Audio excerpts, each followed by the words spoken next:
Hello and welcome to This Week in Games 284, where we read and distill all of the weekly game industry news so you don't have to. All right, today, Squad Busters is out. Got the push note on my phone this morning, the auto download. So we have more thoughts, and then we'll continue to have more thoughts because that's what we do. XDefiant hits 1 million uniques.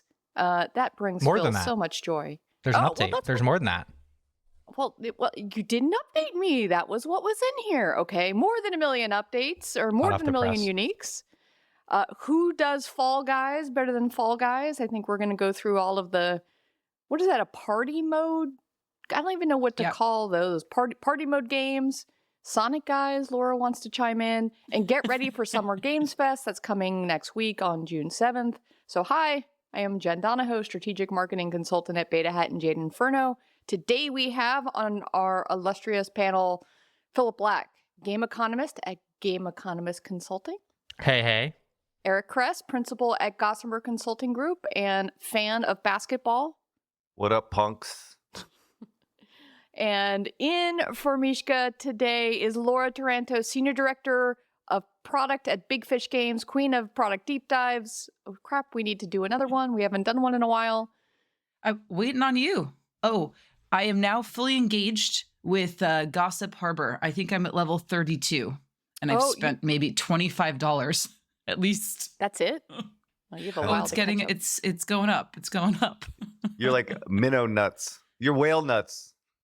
No, I feel like I'm entering dolphin territory. I'm going to start getting those mid-level offers very soon. Oh my God. I'm at the space whale level. You know, in Star Wars, when you got the space whales, like that's how much money I have spent on that game. I actually had to hit pause because I'm a little bit busy right now. And I told my wife, I was like, I am procrastinating playing Gossip Harbor and Travel Town. And so I actually had to put them in a folder on my phone away so that I could focus on work. That's how busy I am, that I can't play my favorite games. Royal Match, I haven't dropped that one. Anyway, Kress, that's my silly banter. What? Fill it with basketball. I have a quick basketball update. I haven't talked about it in ages, but Jacob did get into the high school that he really wanted to in terms of playing basketball, and he will play for the first time, practice on Friday and games this weekend. He's the only freshman that was invited this week.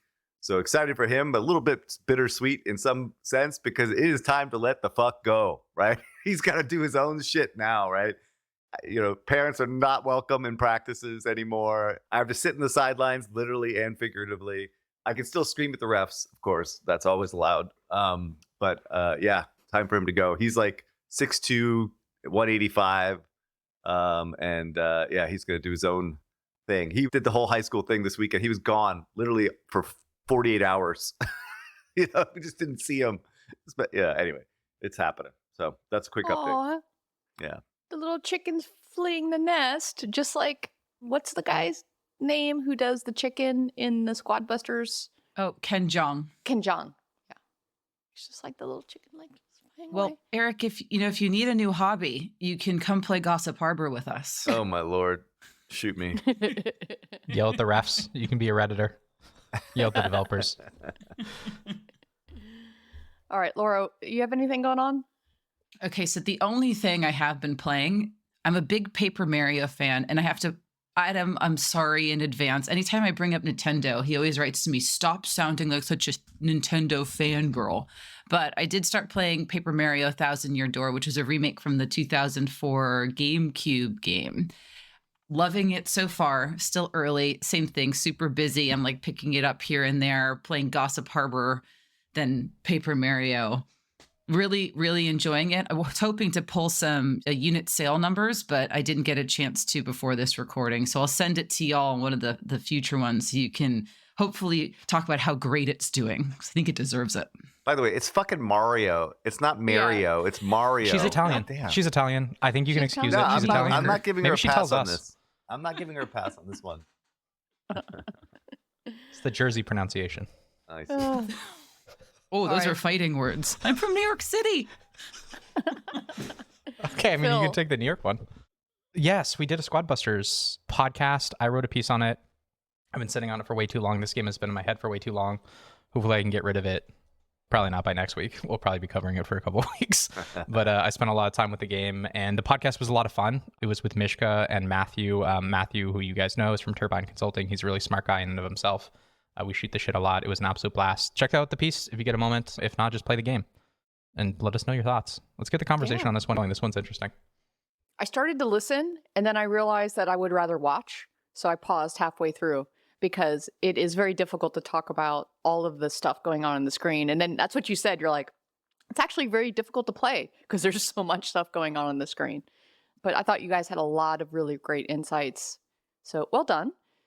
On to corrections. Mine, again, is a little bit of a clarification. So Kress and others really shit on the idea of there's no gaming in Wisconsin, in the Midwest.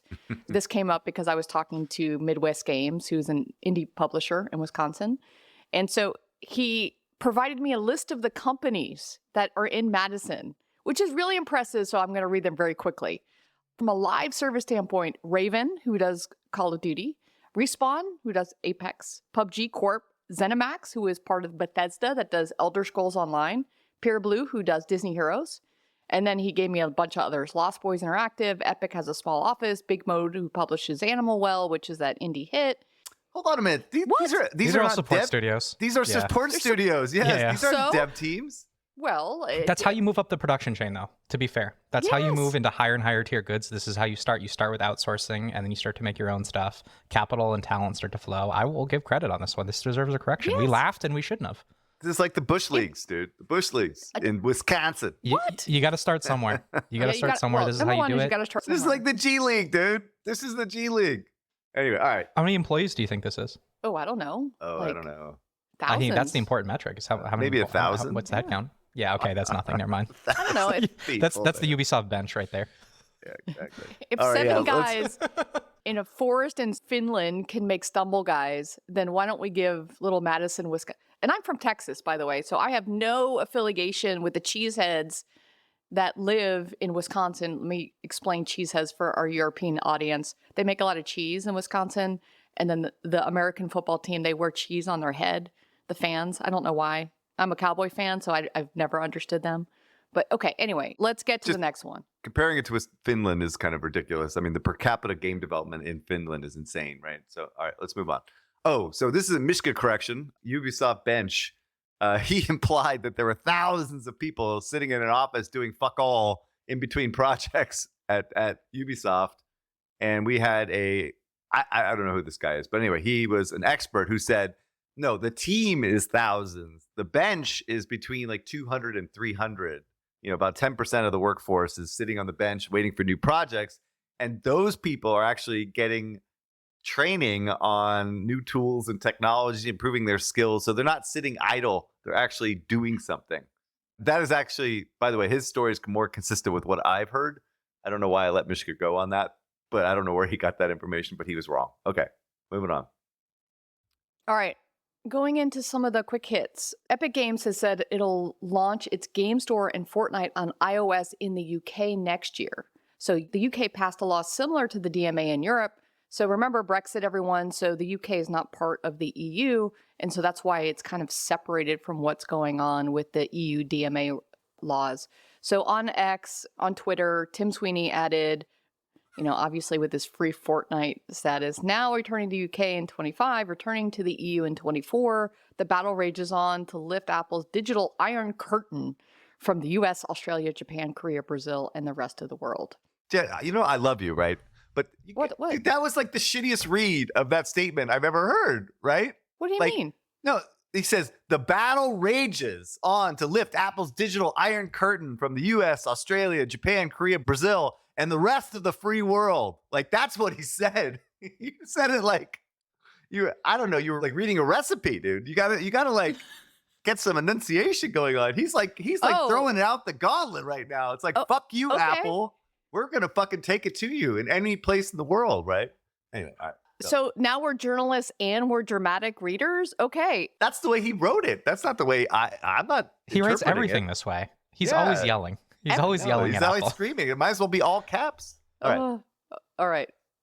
Next time I have a Tim quote, I will do it in the style and the dramatic nature of Tim Sweeney. Okay.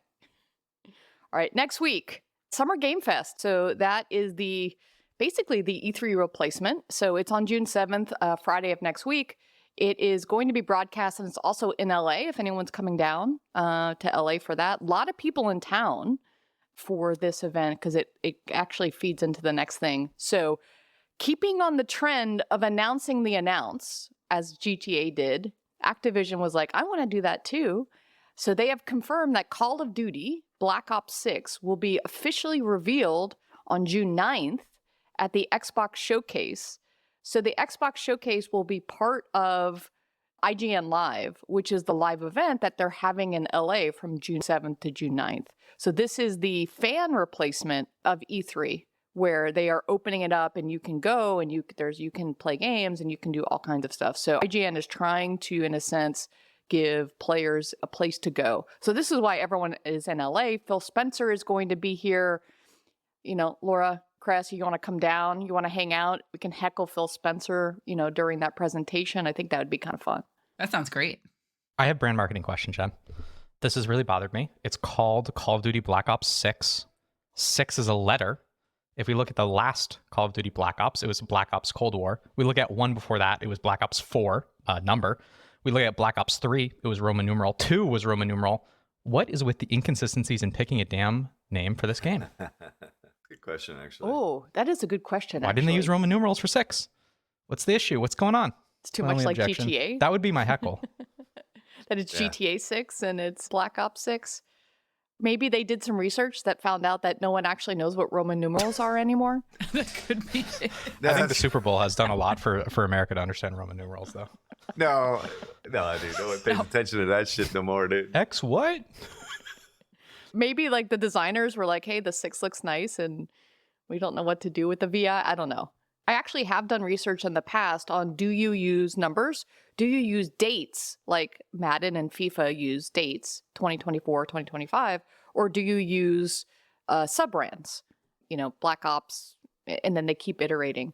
And so what I have found is the sequel nature can be really helpful to communicate to your existing audience, like, hey, this is the next one, you need to go out and buy it. But it also limits your potential with new players. Because new players are like, oh, it's a sequel, it's a threequel. I've never played the first one, so why do I want to get in on it now? It's kind of the Final Fantasy challenge that they're having with the remake that they're doing. People are like, oh, well, why would I buy the second one? Because I didn't play the first one. Or the 16th one. Yeah. I don't know if that answers your question, but yeah, I don't know what they were thinking. Dude, I swear, they do like hundreds of thousands of dollars worth of research on naming conventions, and then they flip a fucking coin at the end of the day. That's kind of my gut on it, right? They're just like, this looks all right, or some power that be. I mean, this happened to me when I was at EA back in the day. It's like, we did all this research, and then Frank Chabot was just like, dude, do it this way. All right. It's fine. When I was talking to Don Matrix about his marketing team coming to him to rename what the second Xbox was, and they did all like hundreds of thousands of dollars of research, and they wanted to change the name from Xbox to the second iteration. And he's like, I don't care anything about your $200,000 research. We're calling it Xbox something else. And so that was an instant, and that was smart. That was brilliant. No, right? Yes and no, right? You and I would agree, but I'm sure there are many people on the other side that were like, what a stupid idea. Let's call it. Just whoever is the stakeholder, just listen to whatever name they want and just do that, because it'll save you a whole bunch of work. Naming sucks. Okay.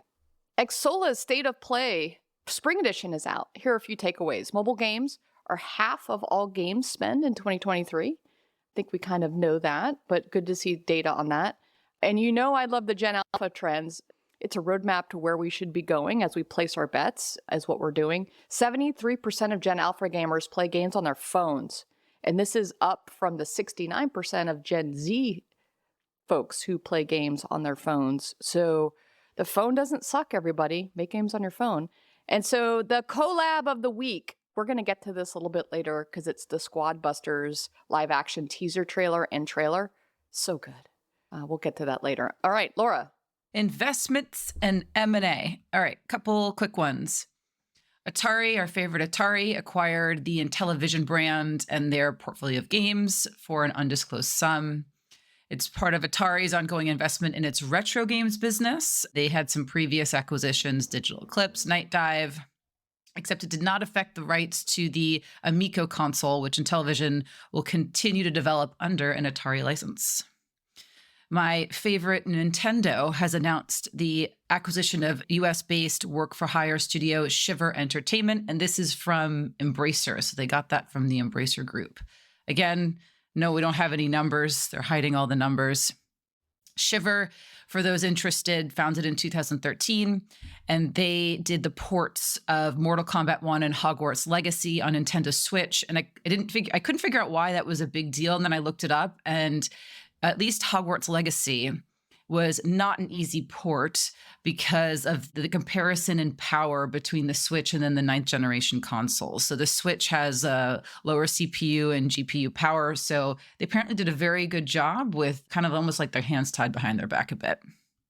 Canada-based developer Relic has raised funding from Amona Capital, and it'll be used to maintain their independence after the separation from Sega in March of this year. And then to the moon again, maybe. US-based games distributor GameStop has raised $933 million in a new equity offering program, and the funds will support new acquisitions, investments, and other strategic corporate initiatives. This is fucking gross, dude. The stock goes up on a meme, and then they raise money as fast as possible from these morons that are buying the stock. It's the meme revolution again, speculative type environment. So, well, their stock's going up from a meme and this news because the stock rose 19%. Yeah, I mean, by the way, it was up at like $50 for a hot second, and now it's back down to 20 off a base of like 10. It should be a $5 stock. This thing is a piece of shit. Roaring Kitty posted the image of, what's the movie? Dumb Money? Is that the name of the documentary about the GameStop meme? Yep. It was really good, actually. And so the guy who started the whole meme for GameStop posted an image of a person. It was a cartoon leaning forward. And so everyone thought, oh man, we're back in. And so all of the retail investors just got back in and drove the stock up for GameStop, Bed Bath & Beyond, AMC, a couple others too, because it's, now we call the stock market the casino because that's what it is. People just betting. All right. Last one. VR is not dead. Toronto-based Sin Studio raised $2.5 million, led by Hartman Capital. And the funds will go to building tech to support its next time, real-time PvP VR combat game. Looking at all the investments, there's a lot of Web3 right now, and more than I was expecting for VR. I was surprised. VR is dead. It's it's dead. So the only one, I mean, obviously the only people that are keeping it alive is Facebook. Yeah, Meta, for sure. Whatever. Yeah. All right, Kress, for this last one, I think you need to take it so we don't get Laura fired. Well, yes, I have a mortgage. Thank you. Oh, right. So the Australian casino firm Aristocrat Leisure is looking to potentially sell Big Fish Games and Plarium as part of a strategic review of its games business. Actually, they renamed this thing Pixel United, which I didn't even know, in 2021, basically combining both Big Fish and Plarium and Product Madness. So they're a relatively big publisher. I mean, it's almost like $2 billion in revenue, if you guys did not know. And this was a huge strategic push. And I actually met with this Aristocrat years ago. And they were really trying to diversify out of the traditional casino business, which was really struggling, particularly during COVID. And so this was like a big push for them to do acquisitions, originally the Big Fish, and then also Plarium, and then obviously Product Madness and one other smaller studio recently, and maybe some others. So anyway, the report says that they want to keep the casino products, but get rid of everything else, basically. Casino is around 65% of the business. And so the rest of the 35, maybe approximately about 700 million in revenue, and at a 2 to 3 times multiple, which is probably what you can get these days, if not less, because it's probably very unprofitable. Maybe at 1.5 billion. Like, this is the type of deal we're talking about potentially for them to divest outside of social casino. So what do I think? I think like we kind of look at the normal cast of characters for this business, something like Scopely, Moon Active, maybe even the Chinese Tencent, NetEase, because it's an Australian company that might allow them to be involved. It's not a US company, I don't think anyway. Zynga's likely not in it because they need to fix their shit before they start making big acquisitions. And I think Take-Two is probably done with that. EA, no fucking way, dude. EA is fucking done with mobile. Full stop. It's over, right? Did you hear that they folded all of the big brands back into the game teams? Dumb. It's fucking over. Is the is that's the like signal the death for knell, right? Yeah. There's no mobile shit at EA. I'm sorry, guys. Whoever works there, it's over. Attach yourself to the best products. FIFA. I don't know what else is out there still, but other than that, it's over. No one likes mobile over there. Okay. All right. The real challenge with selling this type of business, is, well, first of all, Plarium's they're in Israel, right? And Ukraine, right? Oh, that's right. Yeah. Yeah. Or they were in Ukraine. I don't know if they still are. That's a tough Some interesting asset locations to own right now in the world. And then there's not like a lot of acquirers left that want to do transactions of this size in mobile. So I named a few. So this may be a tough sell, but for Aristocrat, maybe it makes sense because I think their core business is likely doing quite well. And so I kind of looked at their P&L, and they show actually they split out mobile. So you can see that their business is flatlined to slightly declining on the revenue side for mobile, but the profitability was shit, right? And so they dragged down the profitability by like 36 million Australian dollars in fiscal 23. I imagine it's not the casino business, it's the other businesses that are dragging it, but it's unclear. So I can see why they want to do it. So I think it's this kind of above average asset, and it could find a home outside of Aristocrat. We'll see what happens. It's really interesting possibilities. Any other comments from the peanut gallery? Laura? I'm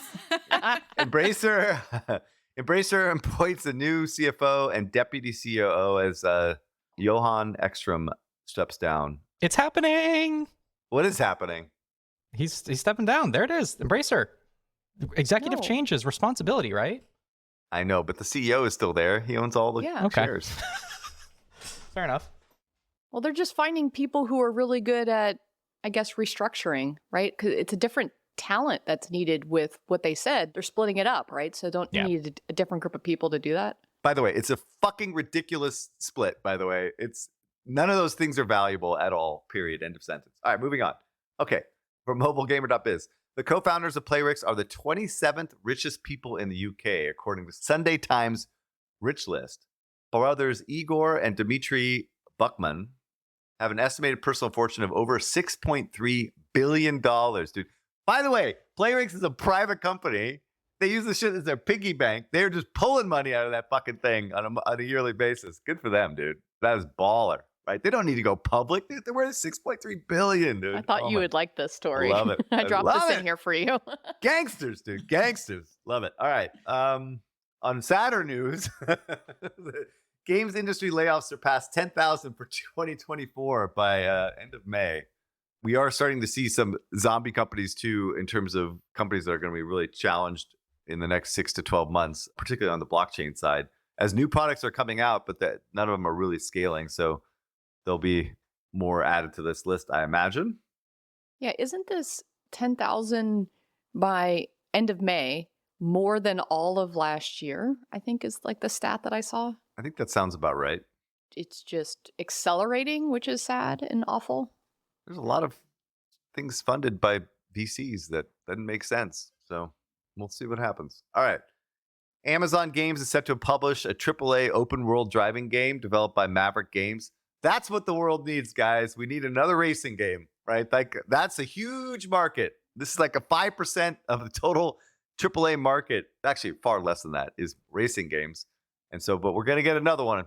We'll see. Racing is a tough category. I think what people don't really think about is that GTA killed racing, because not only are you driving around in a car doing cool shit, you get out and you have a whole other game experience. And so it kind of has to be racing plus another genre to survive. Like Fast and Furious? Appeal. Is that what you're saying? Like the move from Fast and Furious to car movie to action movie is what should be mirrored in video games? And that's what GTA took? That's kind of smart. What if you could get out of the car? It's open world. I mean, how did Burnout Paradise do, right? Because that's the template for this type of stuff. Do you remember? Ages ago. So you're completely right that racing games sell the same amount every single year. Need for Speed sells the same amount, no matter what you do to marketing, no matter what you do. Like even the most recent Need for Speed, where they went a little bit crazier with the visual art style. I think they put in motorcycles as well. They had really cool trails. It's still basically the same amount of copies. How do you grow that as a category. And it's interesting, mobiles exists completely separate from this, right? They seem to have like unlocked something. But I don't know what you do on HD. I think you have to do Burnout Paradise, right? This is the only upside. Yeah. My general like thoughts on this is like something that we've talked about many times. I don't know about on the podcast, but just generally is that racing games used to be the showcase for the tech, right? It was really easy to execute and see beautiful cars at the highest resolution possible and see them in an environment. And that really showcases the new technology of the hardware. But there are other things that show the technology and the hardware much better now, which includes 3D shooters, right? And so they just are less of a draw for people for the platform. And so it's become more of an enthusiast game than like a mass market style game to showcase tech. That's kind of like the general. Yeah, that makes sense. Makes sense as well. This podcast is brought to you by Heroic Labs. You've heard of Heroic Labs by now, and we keep talking about them because in today's mature market, you need every edge to be successful. Rather than spending those precious company dollars on building game tech, focus on building your game and shipping it. Get it into your players' hands faster and grow your community. Heroic Labs is a battle-tested partner and friend of the podcast. Their tech enables you to be flexible, creative, and scale for success. Heroic Labs has your tech stack covered. Whether you're looking for a world-class back-end server, an amazing game development framework, fantastic live ops tooling, or reliable mass scalability, Heroic Labs has solutions for all of these challenges. It's not just us at Deconstructor of Fun praising Heroic Labs. The company works with some of the world's biggest publishers on the most beloved games. Focus on your game, save a lot of money, and avoid tech risks with Heroic Labs.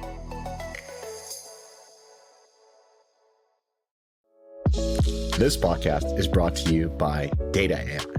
Now, you're asking, didn't they get acquired by Sensor Tower? They did, and that's awesome. Here's why. Whether you loved using Data.ai or Sensor Tower, the combined company will offer customers even stronger and more detailed insights on the full digital customer journey.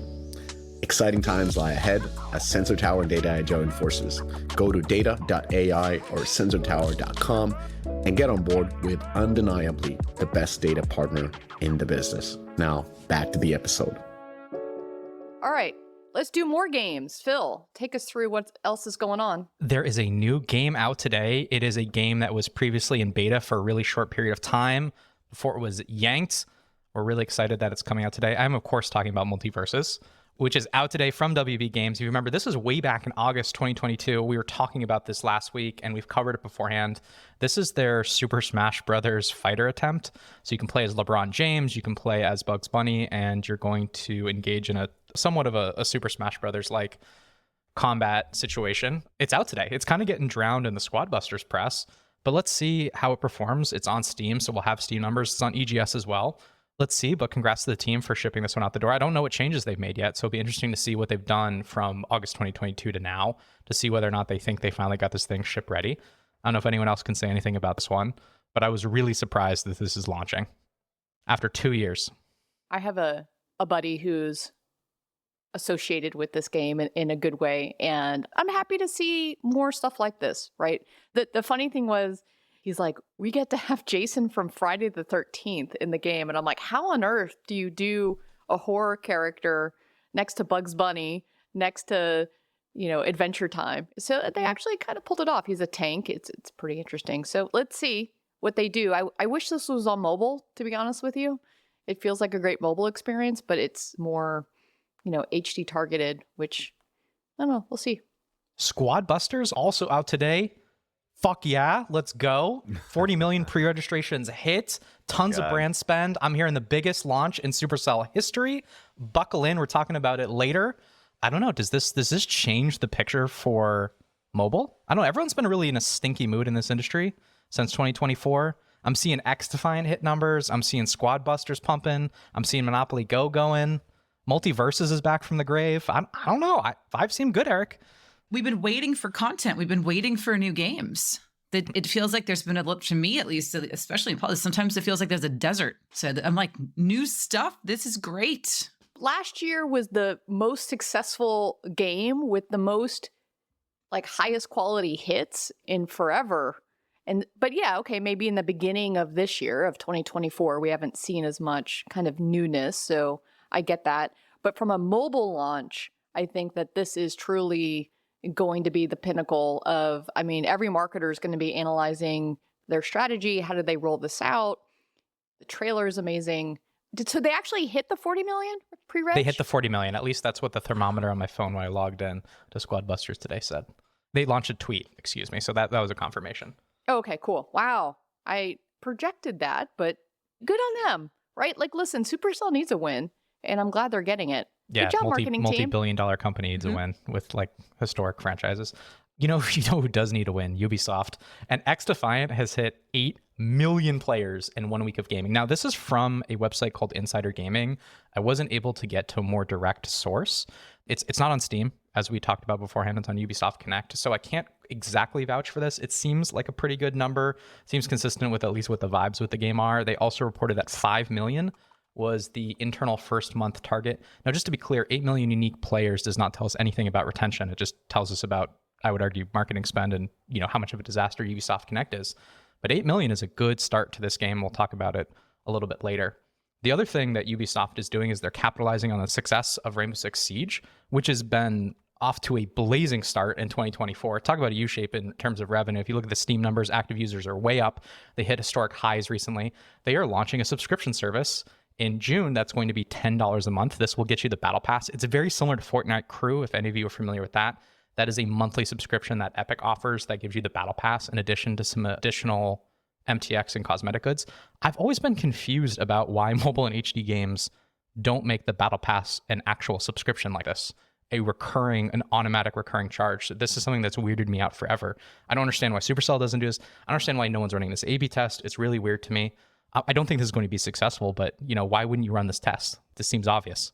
Well, the last time I remember, subscriptions in casual puzzle games was a thing, but it was a thing, I want to say, in like 2012, 2013. And I know they did tests. It was a long time ago. They did not do as well.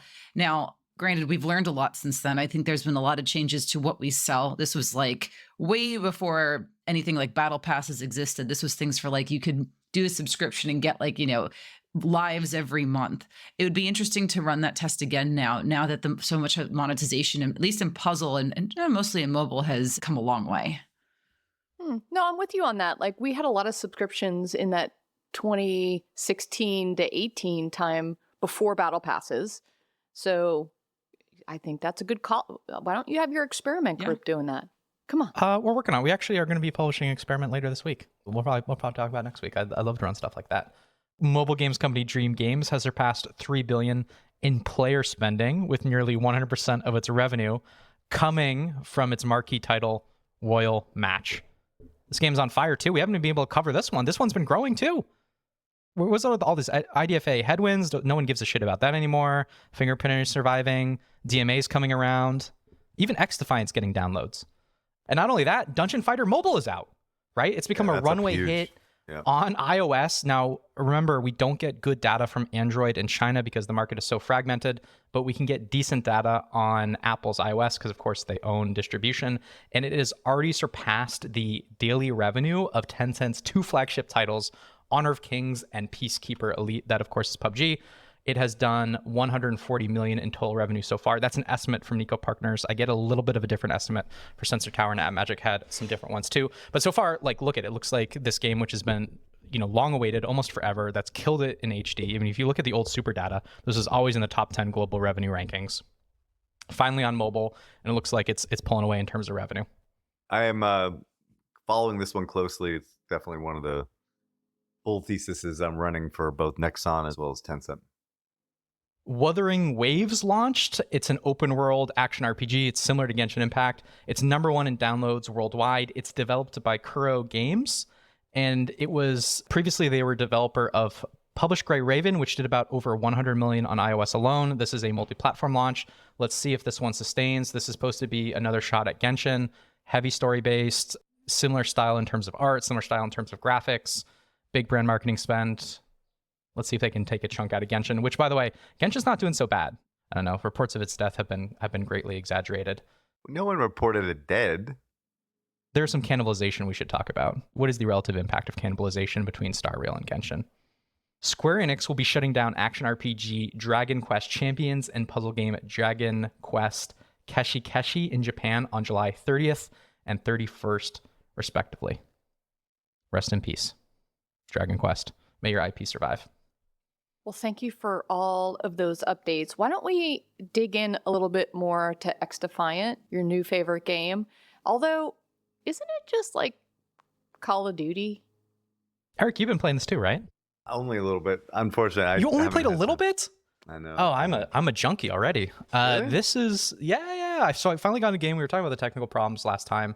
They seem to have scaled. I don't know what you're making of these downloads, but 8 million uniques is not bad. When I looked at Apex's numbers, which are also publicly declared when that surprise launched, they did 10 million in 72 hours. So obviously it's not hitting Apex scale, but there's something there. And I've been reading a lot of the early critical reviews, and I would agree with a lot of them. Like, this is a hark back to old arcade shooters.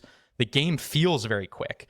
And I think this is actually something a lot of the reviewers have missed. If you go back and you play old first-person shooters and you compare it to where XDefiant is right now, shooters have become so much more sophisticated, so much more complicated. To give an example, like the slide mechanic is almost by default now, which I think Apex Legends really helped at least popularize. So you can slide on the floor when you crouch and then you're running, which unlocks like a whole new dimension to the gameplay. You also have the ability to aim down sights when you both crouch and when you're standing. So there's a lot of things that like really help speed up combat for XDefiant. It feels like it's very much based on Black Ops, which is really weird to me. There was an early Black Ops comparison. I think the SKU was rumored forever, right, Eric? The Black Ops 6 SKU is supposed to be the hero shooter SKU. Yeah. So this is almost like a realization of that. It's traditional three lane map design, which we've seen all the time in Call of Duty. They have emoji reacts. That's really fun. I've been dying for that forever. So when you get killed, you can send an emoji in the kill feed. So you can say like, oh, I'm sad, I'm happy, I'm angry. I'd love to see that turned into a cosmetic of some sort where you could collect more of them. There's all of the Ubisoft IP, which I know everyone is dying to play. You can play all of Ubisoft's dead games. You can play Splinter Cell if you want to. You can play all of those early characters. Ultimately, like, the problem with this game is that I have no idea who it's for, and I don't understand why it's coming out in this day and age. And I've been trying to figure out, like, how would you approve a game like this? And so it was announced, I think it was at least 21 or 20. If you remember back then, they also had Hyperscape. So if you think back to like being in Ubisoft exec, looking at this game, trying to think about like, what are your bets? And so right now you have Rainbow Six Siege, which is absolutely killing it. It's one of the most important parts of your live service portfolio. And I think what you do is you make 3 bets. And I think that's what they ended up doing, right? So they made the Rainbow Six Siege extension game. Do you remember what that was? Quarantine? That was the co-op one? Yeah, that was. No one ever talks about that. Yeah, so that was one of the bets they made. Yeah. They made the Hyperscape bet. We all know how that went, although that was an interesting experiment. And then I think they made this bet. But all those bets were made relatively similar in terms of time span. And so now I understand a little bit more about how you could say, like, fuck it, like, why not attack Call of Duty like this? Why not try to do a free-to-play arena shooter? Okay, we only need this amount of scale to be profitable. You kind of do some of the back of the envelope math. And it's like, okay, I feel like I could convince myself that this isn't a half bad idea. I don't predict long-term success, though. Yeah, the only problem with your thesis is that this was the team from San Francisco, which is probably the most expensive team on the planet. Oh, it is? Yeah. So Montreal's not involved in this at all. This is just SF. I would imagine it's multiple teams, but the SF team was the team behind Rocksmith, supposedly is the big team on this. So that makes sense to me, because the thing that is blowing my mind with this game is, why did they just take more shit from all their other first-person shooters? So to give you an example, there is literally no end-of-round screen. What I mean by that is they don't give you a score breakdown. So you don't know when you win or lose how much that amplified your score or how much score you got for kills. I don't even know if I'm getting a flat XP amount if I win a game. There's literally no screen. All you see is this little bar that goes up for your weapon progression. There's no account level progression as far as I can tell. You're only upgrading weapons and the battle pass. It just feels like it's not done. Like, you need to have more in 2024 besides a halfway decent arcade shooter. They just sell cosmetics. This is the definition of red ocean. It's like, there's so many damn fucking games like this. It's like they can't differentiate themselves, and they're only going to come short of what players expect from this type of game. So it's like, I don't know. This seems like another one of those Ubisoft projects that should never have been greenlit, right? But they executed well, more or less. So. I would say this. I don't think we're going to talk about XDefiant ever again. Rest in peace. But I do think there is this very real question, especially since the finals has ended up in the place it has, which is not great, which is what comes after Battle Royale. That is what people are trying to solve right now. We had this huge paradigm shift. It ate first-person shooters. It absolutely just ate them. what comes after Battle Royale? And I don't think anyone has that answer yet. And I think I don't want to say this is an attempt. It clearly is not an attempt, but I think the finals was an attempt. And I hope we see more attempts of how we mature the first-person shooter market, because it feels a little boring. Step into the future of game monetization with Xsolla, the premier partner for game developers seeking to expand their reach and revenue. Xsolla provides a robust suite of tools designed to enhance user acquisition, manage subscriptions, and streamline payment solutions worldwide. Unlock new markets and maximize profitability through their customized, secure payment architecture and dedicated support team. Xsolla, powering game developers to achieve global success.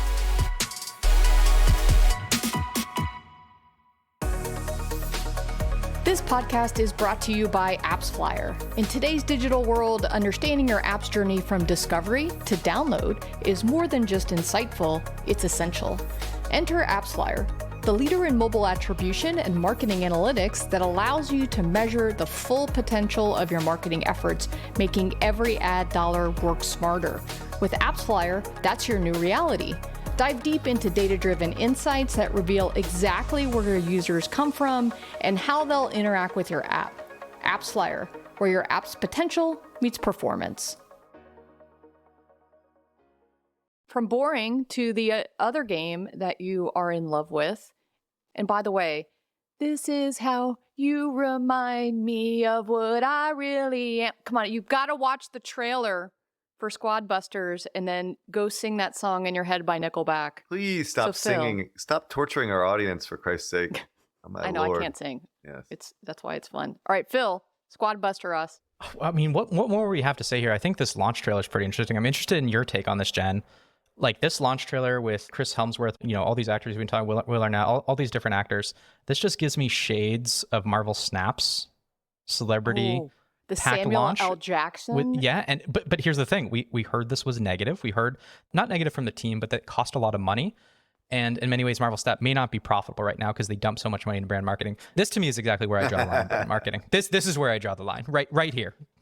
Big line. Okay. So first of all, the Samuel L. Jackson spot got 13 million views on their YouTube channel, and they cut that asset up in tons of different ways to use it for UA. They also got a lot of out-of-category PR for that. The challenge is it's a freaking CCG game, which appeals to like 5 people in the world, you being one of them.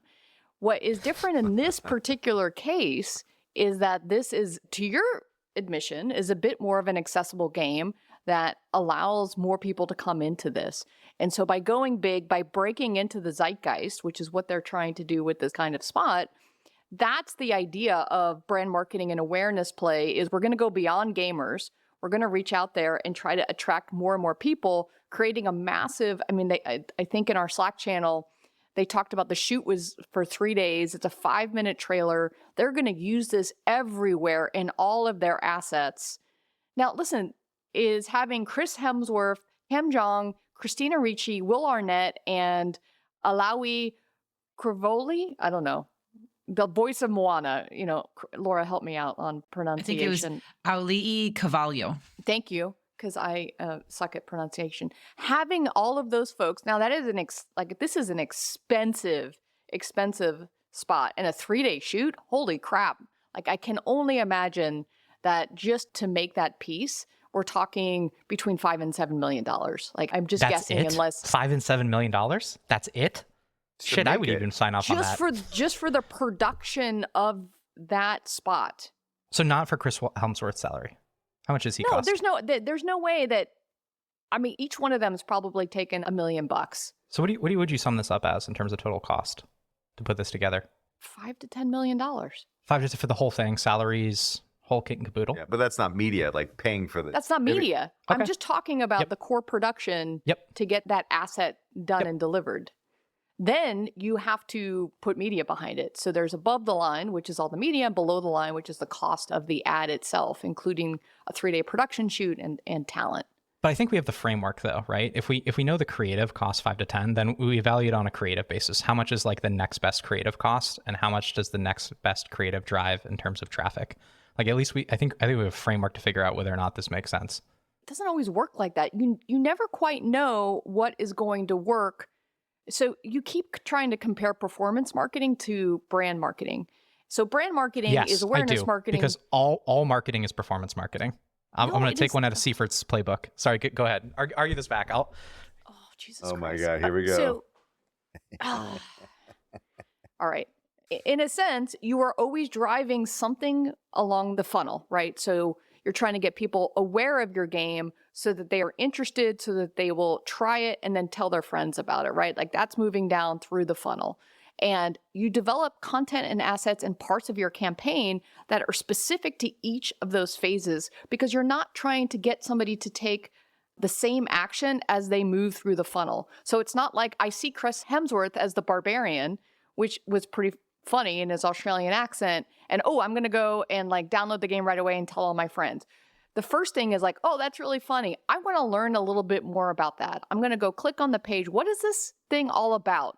That's the action that you're trying to take to move them through the funnel. Then you have additional assets in the middle that then convert you to go lower down the funnel. That's the goal. And that's why I tell you that not every single asset is meant to be, I see and I click and I'm playing the game.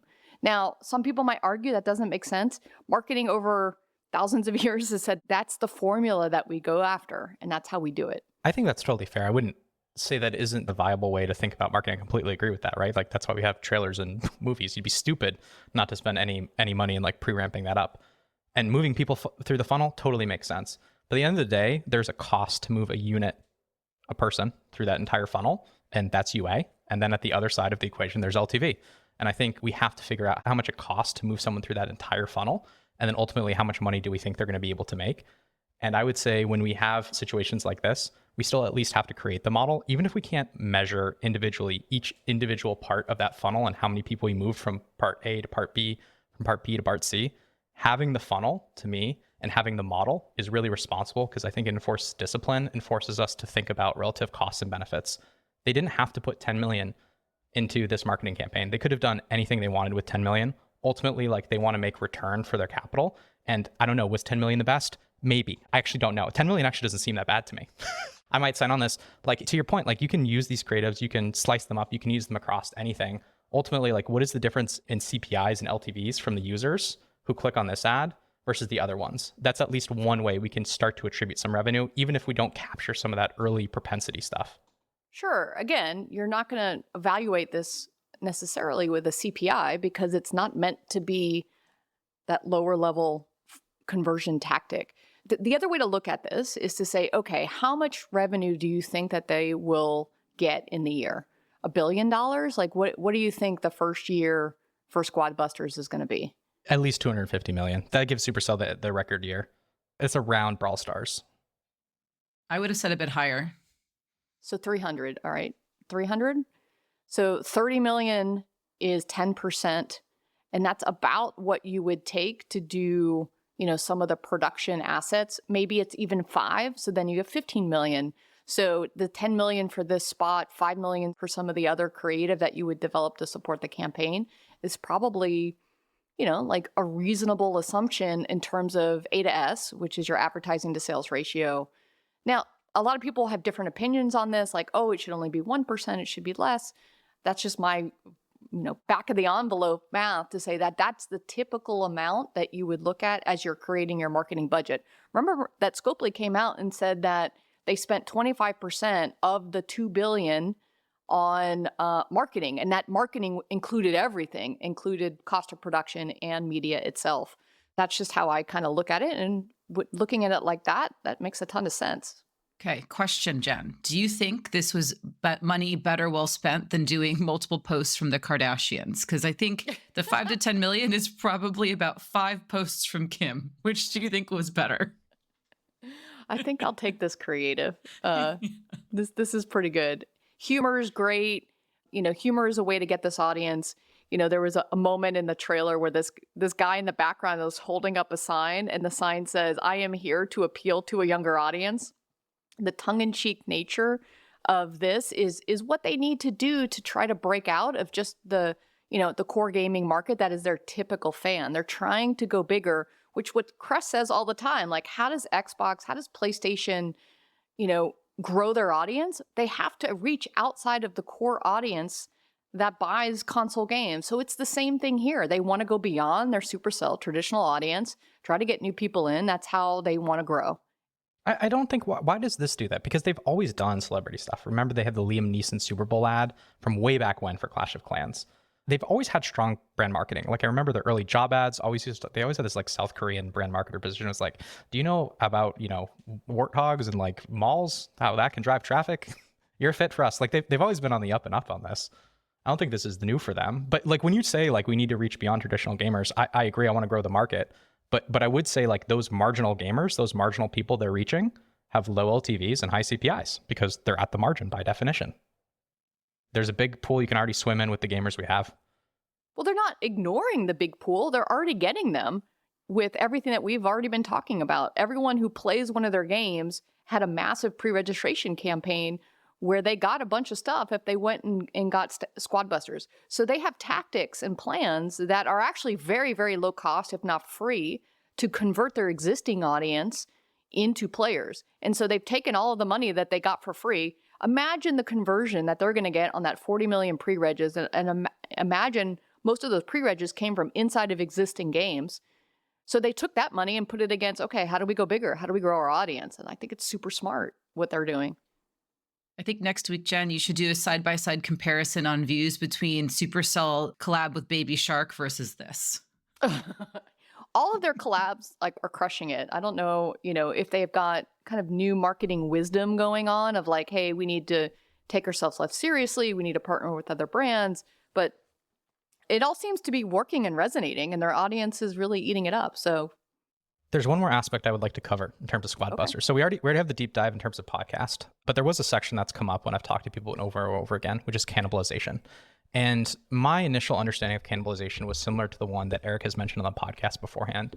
It's when we look at Genshin and when we look at Star Rail, we see that they're not stacking revenue. In fact, the quarter-over-quarter revenue for MiHoYo after Star Rail's release is basically flat when we include Star Rail. In fact, it's actually astonishing. It's about 100% cannibalization. I was like, okay, that's not a good sign. Same game, same genre. A lot of things are the same. There's a large aspect of cannibalization that's possible. I look into AFK Journey. We've been following that for a while. AFK Journey's impact on AFK Arena has been zero.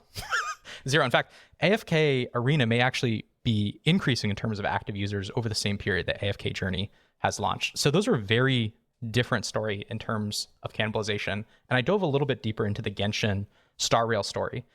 And despite the fact that there was cannibalization in terms of revenue, if we looked at active users are way up when we stack both of those games together. They are not cannibalizing players itself. It seems like they're cannibalizing revenue. And those to me are two wildly divergent stories. And I think there's an impact here when we think about this game and the impact it might have with Brawl Stars.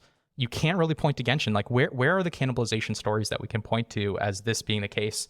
I just don't think they're real. And when I look at the Genshin situation, I think really that's a mid-core RPG story in terms of revenue, what happens in the life cycle of these vertical progression games, which is exactly what AFK Journey's, one of their product managers, I think, maybe not the product manager, I don't know the title exactly. They had an interview that was recently translated. We didn't get a chance to cover on the podcast, but it was a really fascinating interview. And I talked about how a lot of these games just hit this really soft monetization point, around 6 to 8 months if you're kind of this mid-core squad RPG. And I felt it as well when I play mid-core squad RPGs. And Eric, I know you've played Raid. Like you've probably hit this too, right? It's like when you've ascended your characters, you're not quite sure what to do. There's not a lot of vertical progression. They keep adding more and more gear systems. It seems like they don't really have an end game figured out here. And so they hit these like really weak monetization points. I think everything that we've talked about in terms of cannibalization between Star Rail and Genshin is a mid-core squad RPG meta collection story. And I don't think that is going to be applicable here towards Squad Busters and Brawl Stars. I don't expect cannibalization, maybe some hiccups in the beginning just because there's so much brand spend that I think could crowd stuff out. But I don't see the cannibalization story. I think we have two diverging stories here. I don't see it being the case. Yeah, I just look, you're right. If you believe these numbers from Sensor Tower, by the way, that the user base went up dramatically. I mean, that almost doubled, right, with between MiHoYo's game. So that's interesting. So that means that the spending got split between the two products, probably because it's probably a lot of the overlap, same audiences potentially, right? I'm torn. I think that's one explanation. Again, I think there's something to squad RPGs and their life cycle here that's really important. And I'll be interested to see we don't have enough of a time series for AFK Journey and AFK Arena in terms of revenue. So right now I'm just looking at active users. I'd like to look more at the revenue in the long run, but revenue for AFK Arena still feels pretty positive too. It doesn't feel like there's been cannibalization there. Yeah. So yeah, actually, you know what? I'm a little more confused on this one, but I do know we have two very diverging stories.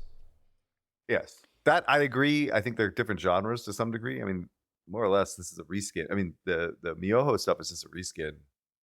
I know there's some different gameplay mechanics, but the monetization design is the same, like collecting characters and stuff. But my perspective from a finance and business perspective is that they expected this to grow their overall revenue, and it has not, right? For Miyoho, right? So like 1 + 1 is supposed to equal 2, but it's equaling 1, right? So like that's not good from a revenue perspective. Like that's not the plan. The plan is to grow, right?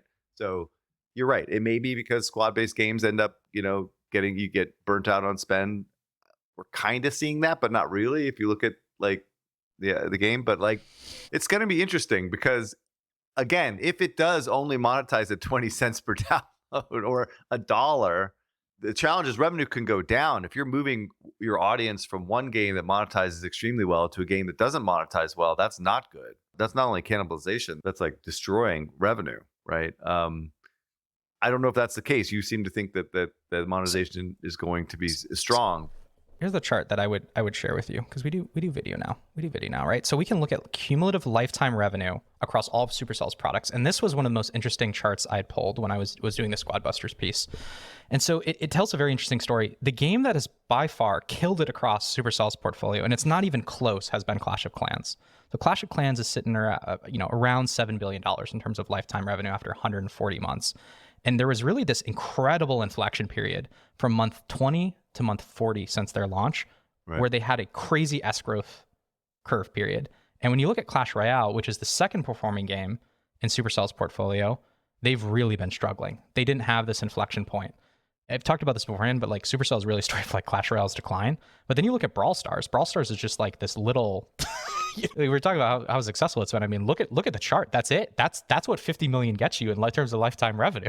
It's like, hang in there, bud. You've got 60 more months to reach 8 billion. I think Squad Busters can fit in here pretty nicely, and I think Clash Royale's decline is a lot of, again, going back to those squad RPG mechanics, the CCG mechanics that it has. And I think when you look at Clash of Clans, remember, it's a very consumables based economy. And I think Squad Busters is trying to integrate that consumables economy. So when you think about the chief designer of Squad Busters, he was the one on Clash of Clans for the vast majority of his career. He was Supercell's top design chief, and he's made consumables a large part of this economy. And that's why I think it's sustainable. And I don't think it's going to have this Clash Royale hangover period. We will see. Yeah, no, I like your analysis. I think that anytime, back when I was on Farmville and we were launching a new Cityville or another Ville, we were like, well, how do we forecast against that? Do we forecast that we're going to be down and cannibalize for a little bit while players try the other game?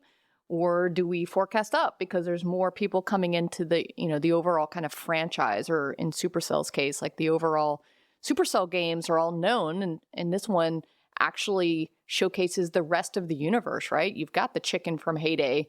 You've got, the different characters from the other IP with the idea of the mini metaverse. That's right. That's the right one I'm looking for. Multiverse is on the brain today. So you get the ability to try to introduce players to your other IPs. I think in any case, anytime you see a competition, you have to realize that your audience is going to go try the other thing because that's what they're going to do. And so, the strategy that you might want to deploy is, what do you do inside of Clash Royale and Clash of Clans to keep players coming back so that, sure, go try that other game, but we're going to have really cool stuff for you here. So come in and check in with us, get that cool stuff, go try it, but we have massive cool things for you here. And by the way, in next month, we have a really cool big update. So you have to do the job if you are one of the other games to make sure that you're letting your audience know that you respect their ability to try something else, but you want to come back here because this game is getting better too. If I were the other games, I'd be like, oh my God, I need to make sure I've got really cool stuff happening so you don't lose them permanently to that new game. All right. With that, I think we're done. All right, everybody. Thanks for hanging in there, and see you next week. You did it! You made it to the end of the episode. As a fan of the show, it would help us out if you subscribe and leave us a review on the podcast service of your choice. More importantly, are you a member of the Deconstructor of Fun Slack group? If you have 5 years or more of games industry experience, go to deconstructoroffun.com/Slack and apply to join. Join the games industry's best professional community filled with peers always willing to lend a hand. Or subscribe to our newsletter to get all the latest insights from the Deconstructor of Fun content creators. Thanks for listening.